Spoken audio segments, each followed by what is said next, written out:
सोनाली और आप देख रहे हैं केकेडी न्यूज। रुक करते हैं इस वक्त की बड़ी खबर पर। खबर कर्नाटक के विजयपुर जिले से है, जिसमें चर्चन तालुका में नगर पंचायत होने के बाद दूसरी बार 2023 का चुनाव सफलतापूर्व हो चुका है। बता दें कि वार्ड नंबर 16 में कांग्रेस उम्मीदवार सावित्री की जीत हुई है। वहीं कांग्रेस उम्मीदवार ने कहा है कि यह हमारी जीत नहीं है बल्कि जनता की जीत है, जबकि 2016 में चुनाव में 37 वोटों से हमारी हार हुई थी और 2023 के चुनाव में 149 वोट से जीत हासिल की है।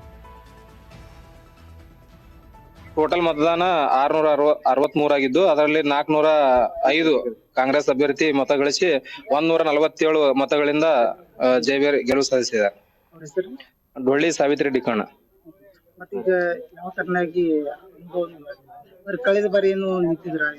ಕಳೆದ ಬಾರಿ 2016 ಪಟ್ಟಣ ಪಂಚಾಯತಿ ಚುನಾವಣೆಯಲ್ಲಿ 35 ಓಟಗಳಿಂದ ಪರಾಭವಗೊಂಡು ಸತತ 8 ವರ್ಷಗಳ ಕಾಲ ಊರಿನ ಸಾರ್ವಜನಿಕ ಸಂಪರ್ಕದಲ್ಲಿದ್ದು ಯಾವುದೇ ಕೆಲಸಗಳನ್ನು ಅಚ್ಚುಕಟ್ಟಾಗಿ ಮಾಡುತ್ತಾ ಈ ಚುನಾವಣೆಯಲ್ಲಿ ನಮ್ಮ ಗ್ರಾಮದ ಗ್ರಾಮಸ್ಥರು ಪ್ರತಿಯೊಬ್ಬರು ನಮ್ಮ ಪ್ರಯತ್ನಕ್ಕೆ ಎಲ್ಲರೂ ಎಫರ್ಟ್ ಹಾಕಿ ನಮ್ಮ ಕೈ ಹಿಡಿದು ಈ ವಿಜಯವನ್ನು ಈ ಕೊಂಕಣ ಗ್ರಾಮದ ಗ್ರಾಮಸ್ಥರಿಗೆ ಈ ವಿಜಯವನ್ನು ಅರ್ಪಿಸುತ್ತೇನೆ. ಟೋಟಲ್ ಮತದಾನ 663 ಆಗಿದ್ದು ಅದರಲ್ಲಿ 405 ಕಾಂಗ್ರೆಸ್ ಅಭ್ಯರ್ಥಿ ಮತ ಗಳಿಸಿ 147 ಮತಗಳಿಂದ ಜಯಬೇರಿ ಗೆಲುವು ಸಾಧಿಸಿದ್ದಾರೆ.